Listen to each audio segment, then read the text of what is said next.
Hey everybody, it's Daryl back again. Just want to do a quick little video. Y'all know what this is? Since you're on my YouTube channel, I'm guessing quite a few of you do. I built this one yesterday, and I'll show y'all how I did it and all that good stuff. Normally you use a 4-inch piece of pipe and a different connector on the end, but the Lowe's that I went to yesterday did not have the stuff that I needed, so the fish man did a little bit of engineering, and I'll show you what I did, how I did it, and what the cost of this project is. So stick around, we're fixing to get this party started. All right, so here's the parts that I picked up. I actually got a 5-foot piece of 3-inch PVC pipe. You could probably go a little bigger on the 4-inch. Normally these are made out of 4-inch pipe, but the Lowe's that I went to did not have the stuff that I needed. You need a round downspout adapter to use it on the 4-inch pipe, and since they didn't have that, I stood in Lowe's and looked at what all they had and come up with this idea. This is a 45-degree adapter that they had in there, and then I bought one of those. Well, I actually bought 3 of those. I needed to buy 4, but when I got to putting these together, I got to looking at it, and I'll show you what the issue was. Now, when I put these together originally, I put that piece on there, and you see what the issue is with that? You can see all the way through to the end. And what the issue with it is the pollen could just fall straight out. So what I did was I took this, which is a little 75-cent piece, and I cut it in half and put it in there, and I got to looking at it, and it was just a little bit too high. So you really want to cut them off, I don't know, probably about 1 inch out of the middle of that to make it work out. And what I ended up doing is making the baffle that goes in it, and all that's going to do is to keep the pollen from falling out. So when it's hanging up, it'll be kind of at this angle here, and to keep the pollen from falling out. Now that other piece that I cut in half is actually a end adapter, and I didn't glue that in. None of this stuff is glued. I don't think it'll leak if it gets rained on, and I want it to be able to be taken apart, so I can take it like that right there, pop the end off of it, and that way I can clean it if I need to.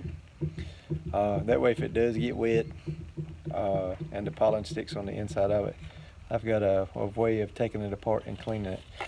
Now, something else that I did was actually put screws in it, and I'm probably going to use some wire to put on here, probably a little piece of 14 gauge solid copper, something I ain't got to worry about the sun destroying and it falling apart after a couple weeks.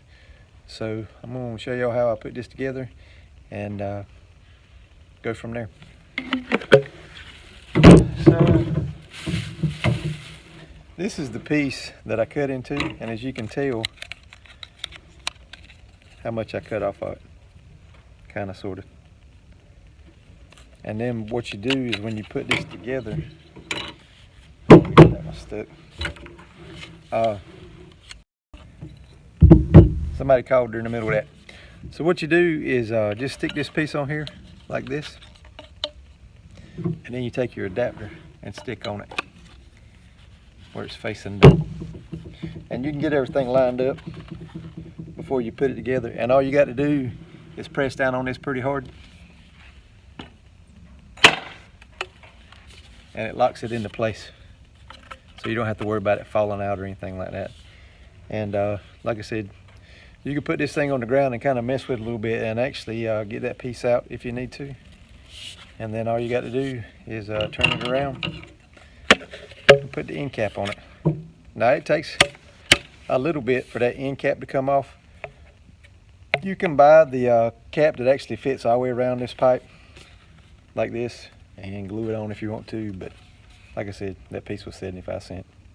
So I'm going to try it like this and see how it works out. If I have to, I might buy the caps and glue on them. I think the caps you glue on they're $3 and something a piece.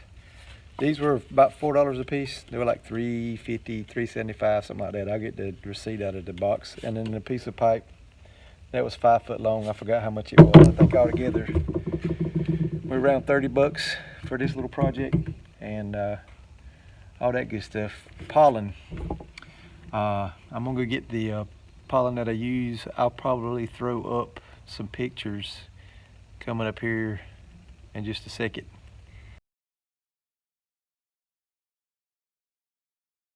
And I'll show you what the bee pollen was that I ordered. I ordered it offline from one of the online beekeeping supply places.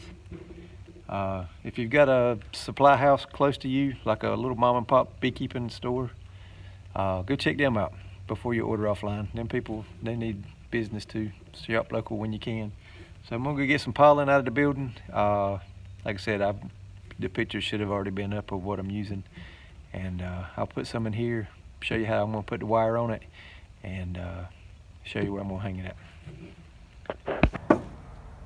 So here's the stuff that I'm actually using to put into the feeder. This is a pollen substitute. It's 90 or 60% crude protein. You can't really read that. The pictures I took should be a little bit better, but that's what all it is. Right there's the ingredients. So there's actually recipes online on how to make this your own without all that extra stuff in it. But let me put y'all down. We'll put the wire on here and then we'll go from there. All right. So what I did was I wrapped the wire around the screw and then twisted the wire on itself. And then tighten the screw up around it, if it'll focus on it. And I did that on both ends. So what we're going to do now is put some pollen substitute in this thing. So I'm going to do is just use a little mason jar here. I'm actually going to set the pollen on the ground.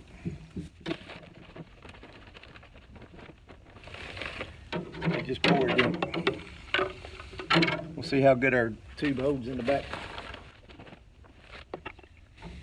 I've had this pollen for a while and it's kind of clumpy.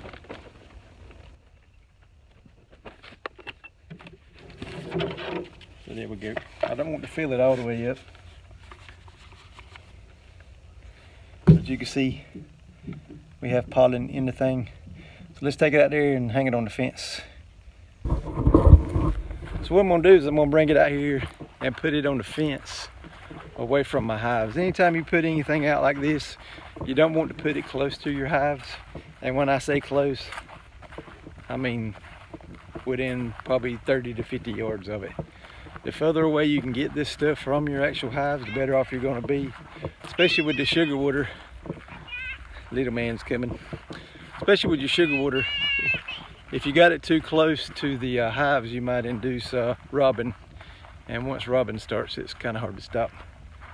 So we're going to bring it over here and hang it on the fence.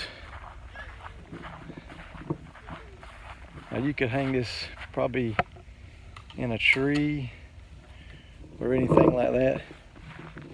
I'm probably going to take it and loop it around the fence somehow, because hanging it off that fence post is going to rot.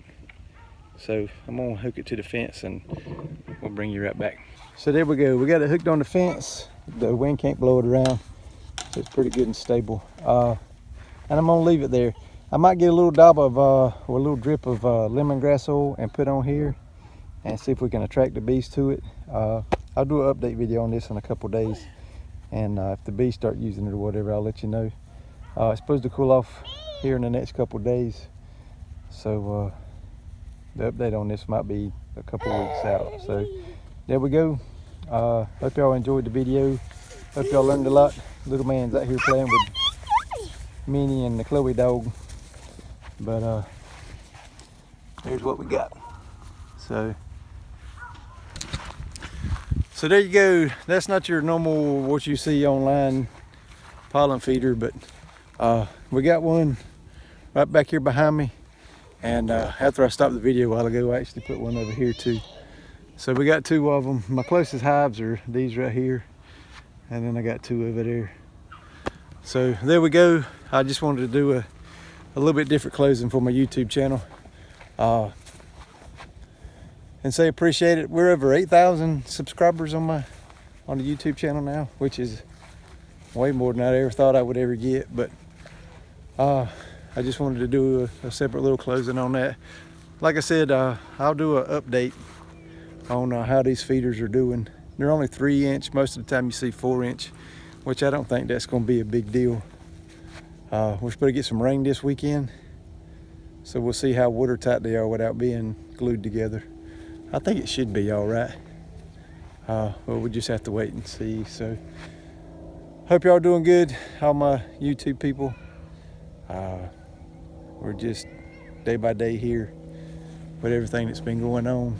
We're gonna go do the Polar Express this weekend if it don't snow us out. We're actually supposed to get a chance of snow this weekend. So hope y'all are doing good. If y'all got any questions or comments, leave them below. If there's any videos y'all want me to put up, just let me know.